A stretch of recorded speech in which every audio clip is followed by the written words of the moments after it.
तो दोस्तों, मेरा नाम इमरान है।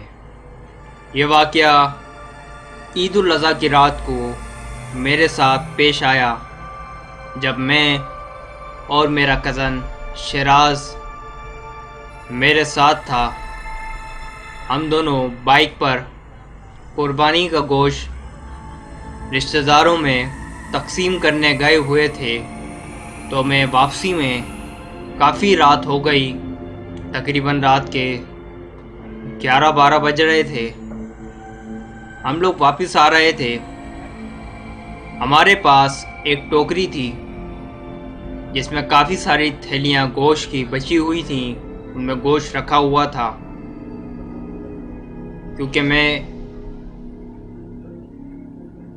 अक्सर एक्स्ट्रा गोश्त अपने पास रखता था कि कहीं कोई ज़रूरतमंद रास्ते में मिल जाए तो उसे भी ये गोश्त मैं दे दूं।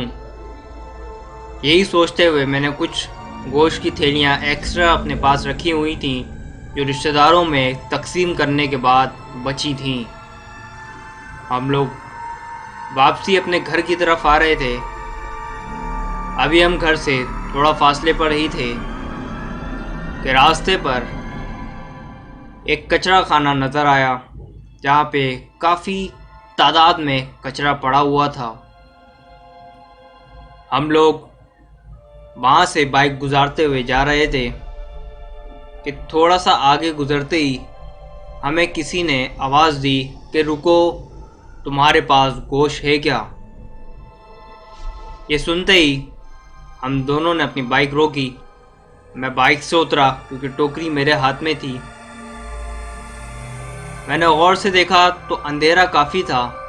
बस ये नज़र आ रहा था कि एक जगह पर कुछ 4-5 लोग आग जलाए बैठे हुए हैं, और वहाँ से काफ़ी तेज़ बदबू भी आ रही थी, क्योंकि वहाँ पे गायों की अलाइशें वगैरह, जो जानवरों की कुर्बानी के जानवर होते हैं उनकी अलाइशें वगैरह पड़ी हुई थी। उसकी काफ़ी तेज़ स्मेल आ रही थी। खैर, मैं अपनी नाक पे हाथ रखता हुआ उस तरफ बढ़ा जिस तरफ वो लोग बैठे हुए थे। तो मैंने कहा, जी मेरे पास कुछ गोश्त हैं। मैंने एक थैली गोश्त की निकाली और आगे बढ़ता हुआ उनकी तरफ बढ़ा, तो उनमें से एक शख्स खड़ा हुआ। इन सब की शक्लें नज़र नहीं आ रही थी क्योंकि अंधेरा काफ़ी था। बस आग का थोड़ा सा शेडो पड़ रहा था कि कोई है वहाँ पर। जब वो शख्स मेरे करीब आया तो उसे देखकर मेरी हालत ख़राब हो गई, क्योंकि वो शख्स काफ़ी लंबा था, बड़ी सी उसकी बहुत दाढ़ी थी और उसकी आंखें एकदम सफ़ेद चट थीं और उसके मुंह से खून टपक रहा था। और जब मेरी नज़र उसके हाथ की तरफ पड़ी तो मेरा खौफ से बुरा हाल हो गया।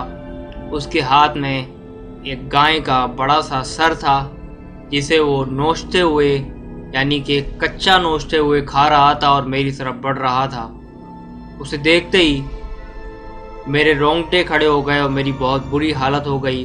मेरे कुछ समझ नहीं आ रहा था कि मैं क्या करूं।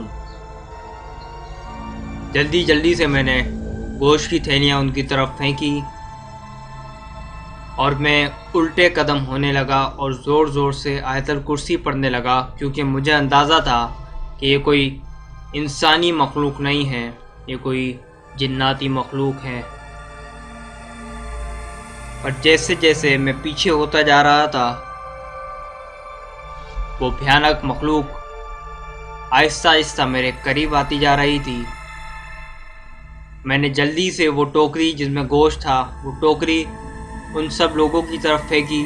जैसे ही मैंने वो टोकरी उनकी तरफ फेंकी तो लोग जानवरों की तरह और वहशी दरिंदों की तरह आवाज़ें निकालने लगे और उस गोश्त को देखकर खुश होने लगे। जल्दी से मैंने अपने कज़न को आवाज़ लगाई कि बाइक स्टार्ट करो, हमें फ़ौरन निकलना है यहाँ से। ये बोलते ही मैं भागता हुआ अपने कज़न की बाइक पर बैठा, और जब पीछे देखा तो वो जिन्नाती मखलूक भी हमारे पीछे भाग रही थी। मैं ज़ोर ज़ोर से आयतल कुर्सी पढ़ने लगा और अपने कज़न से कहने लगा कि जितनी तेज़ हो सकती है बाइक भगाओ। उसने बहुत स्पीड में बाइक वहाँ से भगाई और काफ़ी आगे जाने के बाद जब मैंने दोबारा पलट कर देखा तो वो जिन्नात वहाँ से गायब हो गए थे। अगर वीडियो पसंद आई हो तो वीडियो को लाइक करें, शेयर करें, कमेंट करें और मेरे channel mysterious story Urdu Hindi channel को सब्सक्राइब करना ना भूलें। Thanks for watching.